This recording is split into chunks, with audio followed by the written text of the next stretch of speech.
Welcome to the Revenge Story Times channel. My husband has always been really close to his mom, so much that he's like a mama's boy. But I never expected her to get so mad at me the way she did. It all started when she went through my purse without asking. First off, that's a huge invasion of privacy. Who does that? While snooping, she found some money and immediately accused me of stealing it. Why? Because she didn't even know I had a job. She thought I was just a stay-at-home wife, but in reality, I'm the one earning the money in our household. They even tried to kick me out of my own house, claiming I had stolen their money. So, I left and went across the street to a hotel. When I got there, the hotel manager welcomed me warmly. Why? Because I work there. You should have seen the look on my mother-in-law's face when she realized this. Now, I'm writing this post because I feel so lost. I've made this account just to share my story and hopefully get some advice from others who might have been through something similar. I've already read so many posts from people in tough situations, but none of them seem to fit what I'm going through. Before I go further, I want to admit that I know I made some mistakes to end up here. I should have seen the red flags, but I didn't. Now, all I can do is figure out my next steps. Please don't judge me, I just need help to move forward. If you're still with me, here's why I'm posting this. I'm 30 and I'm starting to think my husband might be cheating on me. The problem is I rely completely on him and his parents, so leaving feels impossible. I'll explain everything in sections so it's easier to understand and not just one big rant. Why I think my husband is cheating. I'm not someone who jumps to conclusions easily. I try to stay calm and think things through, but my husband, Randy, has never been good at sharing his thoughts or communicating what he wants. Because of that, I'm starting to notice things that feel off. This is just the beginning, and I'm trying to figure out what to do next. I hope sharing my story here will help me find some clarity and advice. I've had to learn to read between the lines and assume I don't always have all the information. I try not to overreact, and I've always given my husband a lot of trust. After all, we've been married for almost 10 years now, and I'd like to think I know his behavior well, what's normal and what isn't. When we first got married, he was in the military, but he was discharged a few years ago due to an injury. So, I'm not just calling him a cheater because he's been going out more than usual. I don't assume he's unfaithful every time he's out of my sight, but there are multiple real reasons that have made me think something is going on. Why I think he's cheating lately, he's been going out much more often. When he bothers to explain, he says it's because he's working late. He's a real estate agent, so his schedule has always been a bit unpredictable. At first, I didn't think much of it, but over time, he started coming home later and later, always sticking to the excuse that he was working. Then there's his phone. He's constantly on it now, much more than he used to be. He says it's for work, but he already has a work phone that he uses for business. The extra time he's spending on his personal phone feels suspicious. A few weeks ago, I even saw him using Snapchat, which he's never used before, at least not that I know of. I can't imagine work-related conversations happening on Snapchat. There are other things too. Sometimes he comes home smelling like a woman's perfume, other times, he looks more put together than he should after supposedly working late. I'm not sure if these are solid reasons to feel this way, but in my heart, I know something is wrong. I believe he's being unfaithful and probably still is. Why I haven't confronted him or left? You're probably wondering why I haven't just talked to him about this or left. The truth is, talking to him wouldn't help. He doesn't handle problems well. No matter how gently I bring them up, every time I try, he turns it around on me, making it seem like I'm the problem. If I mention this, I know he'll accuse me of not trusting him, and somehow I'll end up feeling guilty and apologizing. It's happened before, not with cheating, but with other issues. Looking back, I realized this pattern. At the time, I didn't see it for what it was, but now I'm stuck, unsure of what to do next. When I think about talking to Randy about my concerns, I just know it'll end up being something I'll have to apologize for, so I feel like I have no choice but to consider leaving. And before anyone says I'm being too quick to give up or making a big decision over one problem, let me explain more about my marriage. About my marriage, I got married at 20, the same year I graduated high school. Randy was 25 and in the Navy. He completely swept me off my feet. I didn't have much of a family. My dad left when I was a freshman in high school, and my mom basically gave up on life after that. She passed away when I was 20. By then, I was completely alone in the world. Then Randy came into my life. Within 5 months of meeting him, I was signing my name on a marriage certificate. He told me he didn't want to drag me around from one Navy station to another, even though I would have followed him anywhere. He said I'd already been through so much instability in my life and deserved a proper home and family. We got married, we moved in with his parents, and shortly after, he was deployed. I never complained. I was just so grateful that someone cared enough to try to give me the stable family life I'd never had. Randy's father was also in the Navy, and his parents had very traditional values: the man earns the money, and the woman takes care of the home. When Randy and I got married, his mom took it upon herself to train me to be the perfect homemaker. I was 20, barely an adult, and thrilled to finally have a family. I wanted to fit in, so I did whatever was expected of me. I didn't question their rules or expectations, and because of that, the demands kept piling up. I was expected to embrace the role of a perfect little wife. That meant staying home, cooking, cleaning, and taking care of my in-laws for the past 9 years. That's all I've done. Early on, I was even discouraged from leaving the house alone since Randy was deployed, and we lived in the middle of the city. Over time, I just stopped going out altogether. Even when Randy came back and started working as a real estate agent, nothing changed. My life stayed confined to the house, and I kept living up to their expectations without question. I never left the house, and over time, the few friendships I had just disappeared within the first couple of years of marriage. My world became all about Randy and his parents. They were my entire universe. Their strict traditional family values meant I couldn't talk back, disagree, or even dress the way I wanted. I wasn't allowed to have opinions that didn't match my husband's. It took me a long time to realize just how bad this was. That realization started a few months ago when I first suspected Randy might be cheating. Deep down, I've always known the way they've treated me isn't right, but since they're the only family I have, I didn't want to face the truth. The hardest thing to accept is knowing that even if I wanted to leave, I couldn't. I have no one else to turn to. I don't have an education, a job, or any experience. I'm almost 33 years old with nothing but a high school diploma and a blank resume. I've looked at job listings in my city, but they just made me feel worse. I'm not qualified for anything, and I don't have any savings to help me get by while I figure things out. I have nothing, and I feel completely stuck. I honestly don't know what to do. I need help, so please tell me, what would you do in my situation? Update 1. Thank you for your kindness. Hi everyone, first I want to thank all of you who commented or reached out after my last post. I'm not sure how to link it here, but it's the only other post on this account if you want to read it. I can't tell you how much your kindness, advice, and support mean to me. After I posted, I spent hours panicking. I was so scared someone might find my post and figure out it was me. I even thought about deleting it so many times that night, but the next day, my mother-in-law's side of the family came to visit, and I got so busy hosting that I forgot about the post for a few days. By the end of the week, I came back to find so many messages and comments from amazing people offering advice and support. I read every single one, and I took all of your advice to heart.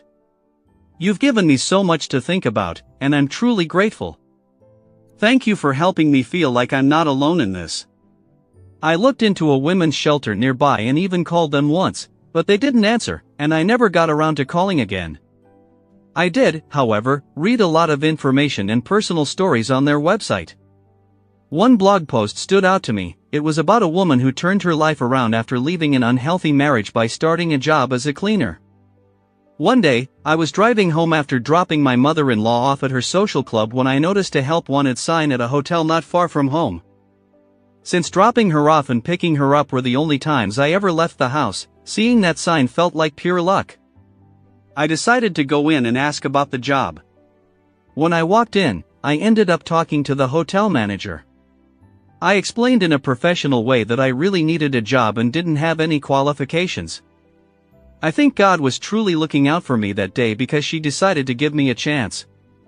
She offered me a housekeeping position, even though I couldn't work many hours, and said she'd work around whatever schedule I could manage. I don't know if she sensed how much I needed this opportunity or if it was just kindness, but she believed in me. I started working 5 days ago. After dropping off my mother-in-law, I drive home, park the car, and walk to the hotel. It's not far, and I don't want anyone to notice the car missing, plus I don't mind the walk. At the end of this week, I'll be getting my first paycheck ever. It might not seem like a big deal to others, but for me, it's a step forward, it's progress, and I thank God every day for this chance. Update 2: Feeling defeated. I don't even know where to begin. I'm in shock. I really thought things were getting better. For the first time in a long time, I felt like I was finally taking steps toward freedom and independence. I thought I was on the right track, but now I'm worse off than I've ever been. Part of me thinks I should have been more careful, but the bigger part of me is wondering if I made a mistake by even trying to change my life. I wanted freedom so badly in any form, but now I don't know if I made the right choice. I feel lost again. A few weeks ago, I started working as a housekeeper at a hotel. When I made my last update, I felt on top of the world, like I had everything figured out.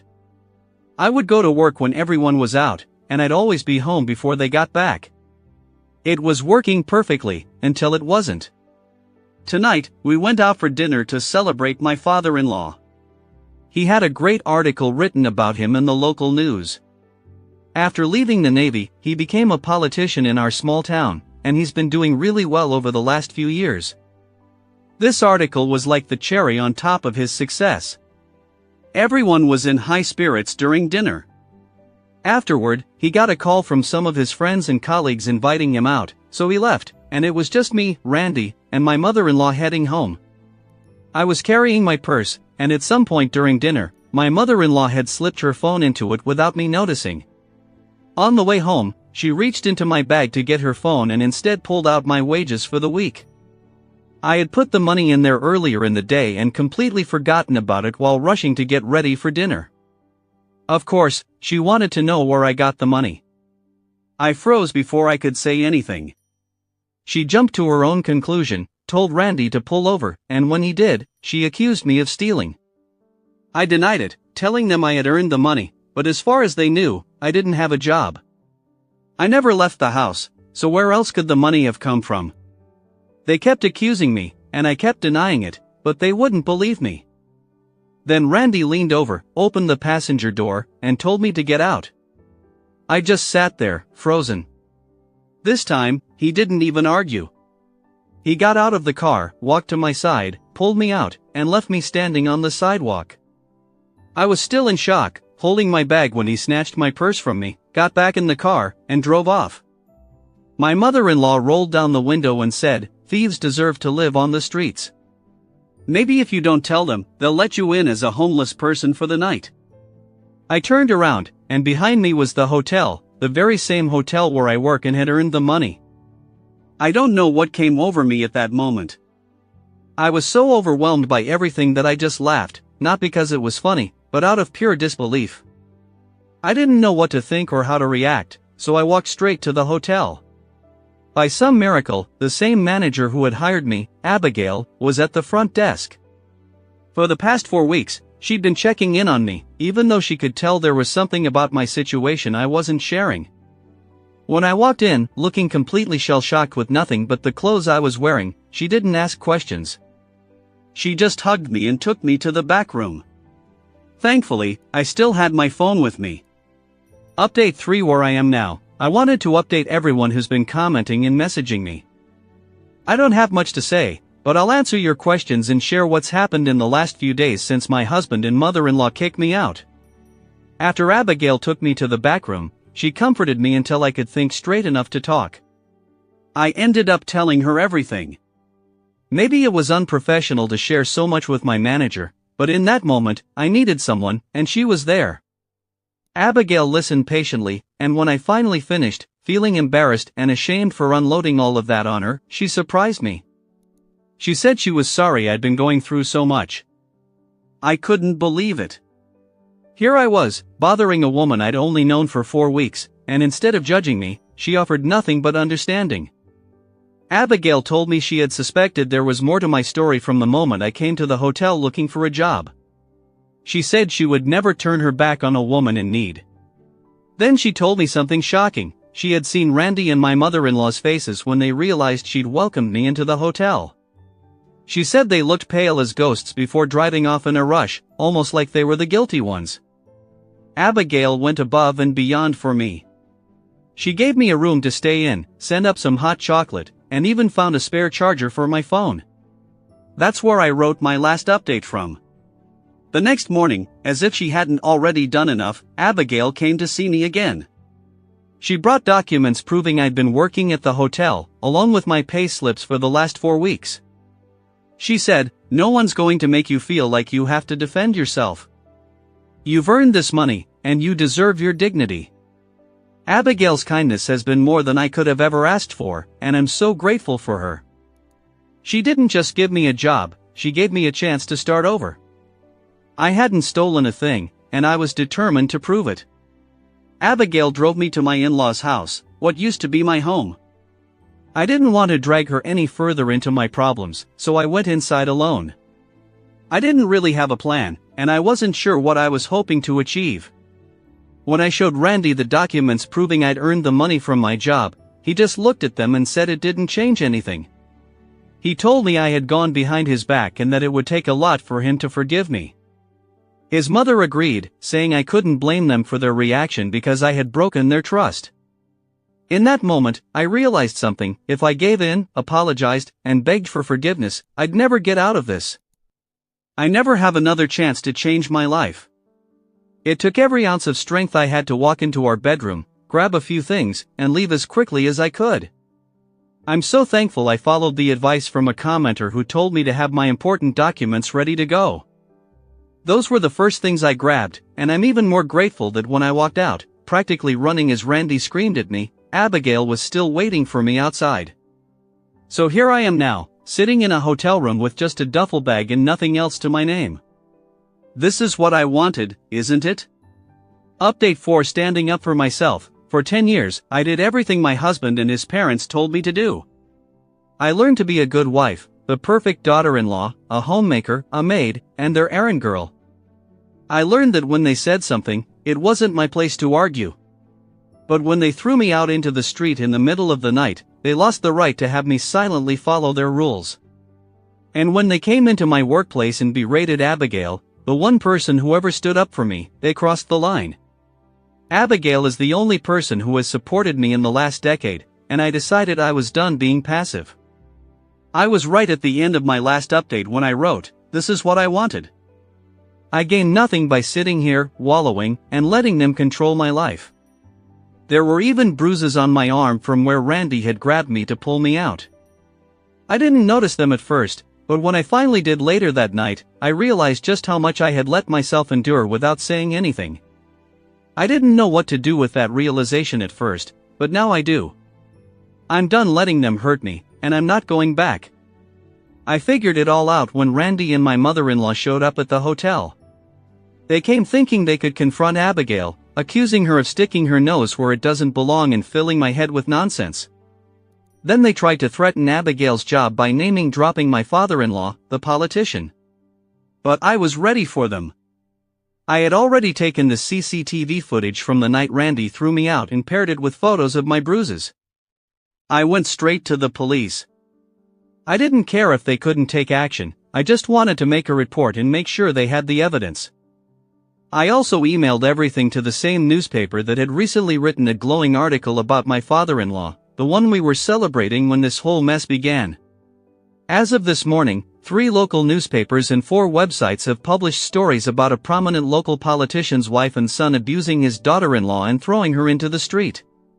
Each article has called out Randy and his mother, putting a spotlight on the so-called family values my father-in-law claims to uphold. So far, I haven't spoken to any of them, but I've received at least 10 calls from my husband, my in-laws, and a bunch of unknown numbers, probably them or maybe journalists. I don't know if they're looking for me, and I don't care. I don't plan on seeing them again until I have a lawyer and file for divorce. Right now, I'm staying in Abigail's apartment, far away from the people I once called family. It's scary, I don't know what the future holds, and I don't have everything figured out, but I know this, it's better than going back. It will get better. Last night, I read a quote that said, "To build your new life, sometimes you have to burn your old one to the ground." It's painful, and it's not easy, but it's necessary. This is what I need to do to move forward and finally build a life of my own. Update 5, the final update. Hi everyone, I never thought I'd come back to this post, especially after all these months, but I just had to share the good news with the people who helped give me the strength to break free. I just got promoted. It's not official yet and won't take effect immediately, it might not even happen this year, but I've been accepted into a management training program at the hotel. It's a small step, but it's mine. For the first time in years, I feel like I'm building something real for myself. Thank you to everyone who supported me through this journey. Your kindness and advice gave me the courage to take control of my life. Thank you truly. I'm still working as a housekeeper, which, after all those years of homemaking, turns out to be something I'm really good at. But now, I'm being trained to take over the housekeeping management role. Along with the promotion comes a nice pay raise, and I'm now a full-time salaried employee. Can you believe it? On top of that, I'll be working more closely with the head of housekeeping, who told me she sees me as capable and even suggested I could take over her position when she retires in a couple of years. Not only is that an important role, but it also feels amazing to know someone believes in me and sees my potential. On another note, I'm also in the process of getting a divorce. I eventually reached out to the women's shelter I called before, and they helped me connect with a divorce lawyer who specializes in cases like mine. If all goes well, Randy will have to cover the cost of my legal representation. I won't go into too much detail about the legal stuff, it's long, complicated, and not as interesting as the rest of what's happened. Speaking of Randy, things took quite a turn for him after the media circus surrounding the police reports and CCTV footage. His father's office released a public statement dissing Randy's actions. They even said his father was so disgusted with Randy's behavior that he cut him off entirely. Since Randy was still living with his parents, cutting him off meant he was kicked out of their house. You'd think that wouldn't be a problem for a supposedly busy real estate agent, but it turns out Randy wasn't as booked and busy as he claimed. He's now living with his maternal aunt and has been sending me texts complaining about how I abandoned him and how he's been left with nothing. He even brought up our vows, saying I left him in his time of need. I haven't responded to any of his messages, but I've been forwarding all of them to my lawyer. As for Randy's father, he's been scrambling to repair his public image. His political rivals wasted no time using the scandal against him from Randy's texts. I know his father has banned his mother from going to her social clubs because he doesn't trust her to keep quiet and not make things worse.